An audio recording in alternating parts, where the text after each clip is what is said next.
So Oceans of Slumber are back with their new album, and it might be their heaviest or most cinematic album yet. The name of the album is Where Gods Fear to Speak, and today I'm going to talk about it. It's the new album by Oceans of Slumber, and this one comes out 2 years after the last one called Starlight Ash. So I reviewed that album on my channel 2 years ago, and I didn't really like it that much. No. So I got the promo for this one. I wasn't really sure what to expect.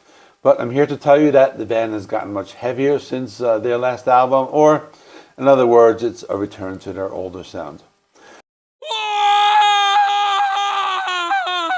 So first, a quick history of the band. They released their debut album called Ethereal in 2013. Then a year later, they recruited Cammie Gilbert, who is now Cammie Gilbert Beverly, as she married the drummer, founder, and chief songwriter, Dalbert Beverly. The sound is not that easy to describe. It's a cross between gothic rock, doom metal, and progressive metal. They continue to release albums consistently, with Winter from 2016, and then The Banished Heart from 2018, and the self-titled from 2020, and then Starlight and Ash from 2022. So they average about one album every 2 years. But the problem was that their last album, Starlight and Ash, was kind of soft. So I had a hard time getting into it, but now they're back. So let me give you new information on this new album. The album was recorded in Bogota, Colombia in 2023. They basically took everything they did with Starlight and Ash in terms of songwriting and arrangements, and they added some brutality to it. The album was also a concept album, and they went for a big cinematic sound. The idea was to create an album that was supposed to play out like a post-apocalyptic survival movie. That's why they end the album with a cover of Chris Isaak's Wicked Game, because they wanted the last song to have a feel of like the end credits of a movie rolling. According to the band, they said it's their heaviest and most sophisticated album yet, and the album has 10 tracks. It's about 55 minutes long. The opening track is Where Gods Fear to Speak. At first it sounded kind of soft, but then I started to hear some sustained power chords, so I immediately noticed they were getting heavy. And then I hear the death growls, which supposedly is the first time Cammie has done this on an album. The riffs continue to get heavier, and some of the rhythm reminded me of black metal, but with big and soaring vocals. About halfway through the song, you know that they're trying for a heavier sound, but after the first 3 minutes, they start to get melodic and they go into the guitar solo. So far, I like this better than any of the other songs from their last album, which I had forgotten by now. Towards the end of the song, they do some powerful, weird chanting vocals, and that lends to the darkness of the album. The songs are slow and powerful, and the vocals are big, but overall, a very good track to kick off the album. Next is Run From the Light. This one might be even heavier. The sound of the guitars is close to black metal and death metal.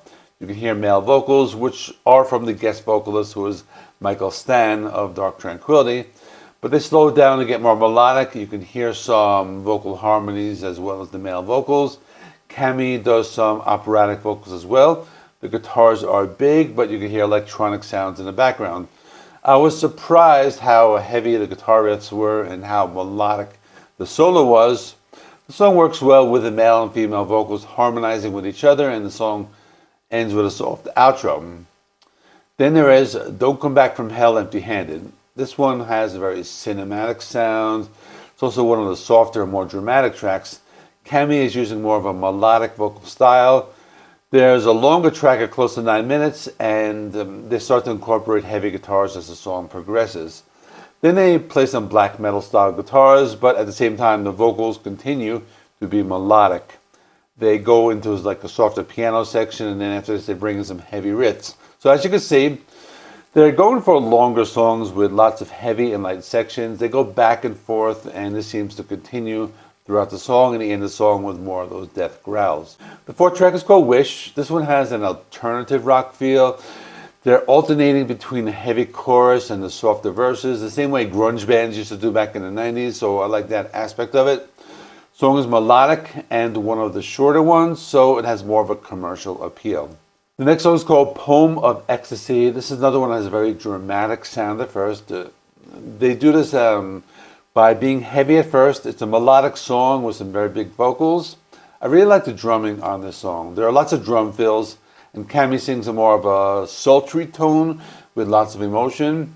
But it's not a commercial sounding song because they hit you unexpectedly with these dark and evil death growls. Then in the second half of the song, they do some death metal style guitar riffs, and they're played with cleaner vocals.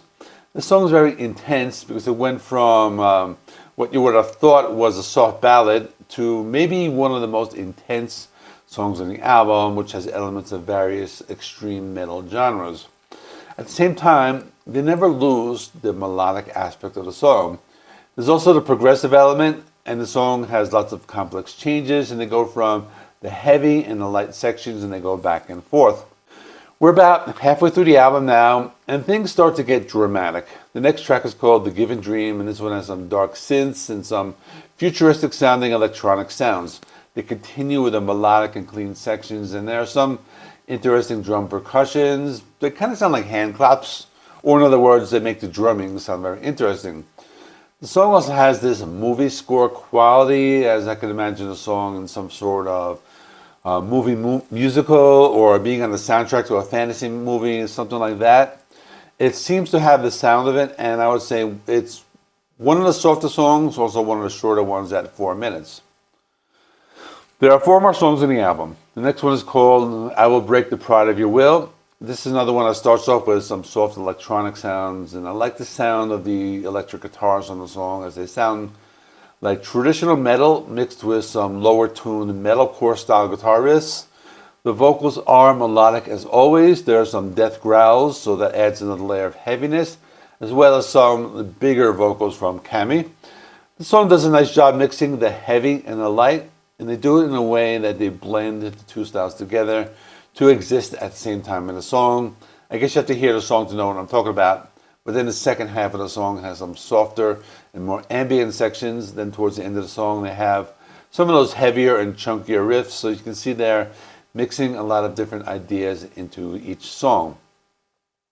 Track 8 is called Prayer. This one has some of those slow and heavy distorted guitar riffs with the melodic singing. This goes with some of those black metal style guitar riffs I was mentioning before, but with some of the clean vocals. The song also showcases some intense drumming as well as some rapid fire drumming that transitions into a section with acoustic guitars and orchestration. Then you hear something very unique.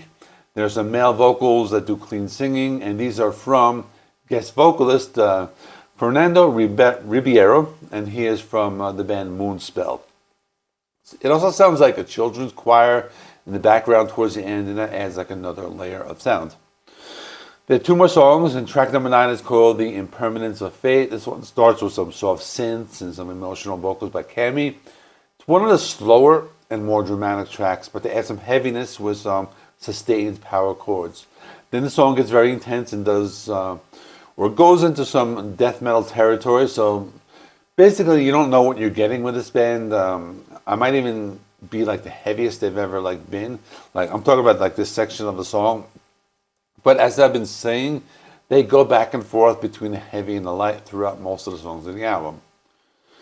The last track is a cover song of Wicked Game by Chris Isaak. This one sounds a lot softer than the original with some acoustic guitars and piano. I like this version with the female vocals. It also has some softer male vocals as well. So in conclusion, I like this more than the last album. I think that's pretty obvious. But I remember I reviewed the last album 2 years ago, and I gave it a good 3 or 4 listens. I was hoping it would grow on me. I wanted to like it, but it just never did. There was something about that last album I couldn't get into, even by listening to it repeatedly, but I didn't have a problem with this one. I liked it from the first listen. The album has a little of everything. It has the death growls, which is something that was completely absent from their last album.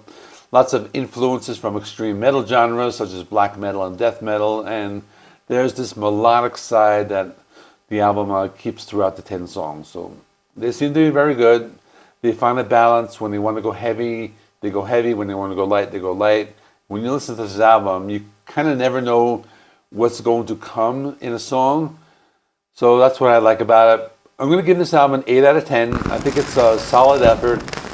It's not album of the year material, but it will be making maybe some of my end of the year lists. And it's probably the type of album that gets better with repeated listens. So If you want to see what I have to say about the album from 2022, Starlight Ash, I'm going to stick that right there. So you can watch that one next to hear my thoughts. And thanks for watching.